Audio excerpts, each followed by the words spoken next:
Bonjour les roses, ici Mélanie Bilodeau, psychoéducatrice. Aujourd'hui, je vous parle de motivation. Parce que je vous apprends rien, vous le savez, la motivation, c'est quelque chose qui se travaille. Et parfois, on manque un peu de constance au niveau de la motivation dans notre vie. Donc, il y a des moments où on est très motivé, très enthousiaste à apporter des changements dans notre vie.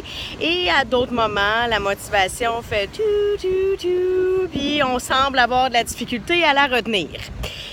Ce que j'ai envie de vous dire, c'est qu'effectivement, pour maintenir la motivation, il faut apporter certaines modifications, certains changements dans notre vie pour pouvoir la maintenir, cette motivation-là, garder l'enthousiasme au changement.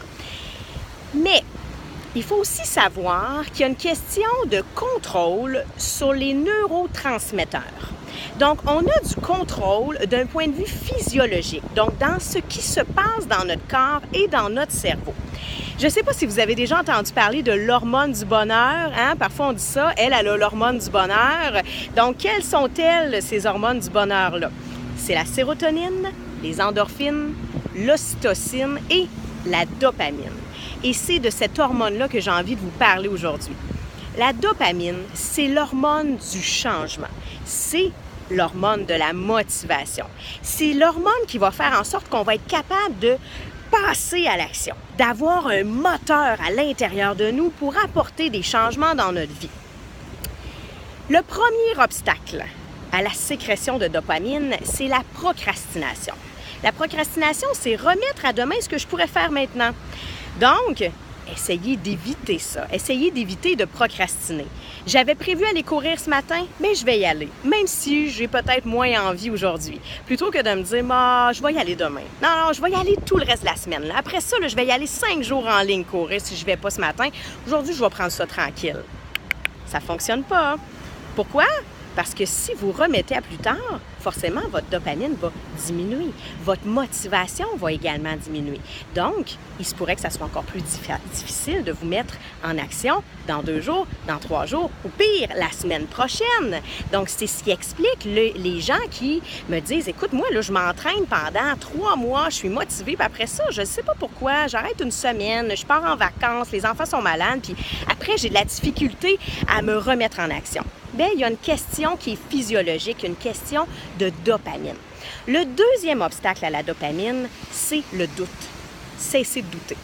Faites-vous confiance. Vous avez envie de faire quelque chose, faites-le. Arrêtez de douter. Faites-le maintenant. Moi, je suis de celles qui adoptent le mantra « Do it now ». Tu as envie de le faire, tu le fais maintenant.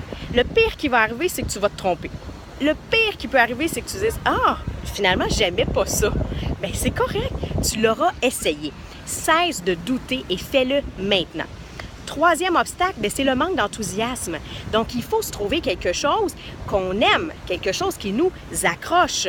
Donc, si vous insistez pour poursuivre une activité dans laquelle vous n'êtes pas à l'aise, faire quelque chose que vous n'aimez pas, bien forcément, vous ne serez pas très enthousiaste, vous n'aurez pas le goût de vous mettre en action et votre dopamine, elle, pendant ce temps-là, n'augmente pas. Ce qu'on veut, c'est poursuivre toujours des objectifs, des défis, des activités qui vont faire en sorte que notre taux de dopamine, lui, va augmenter continuellement.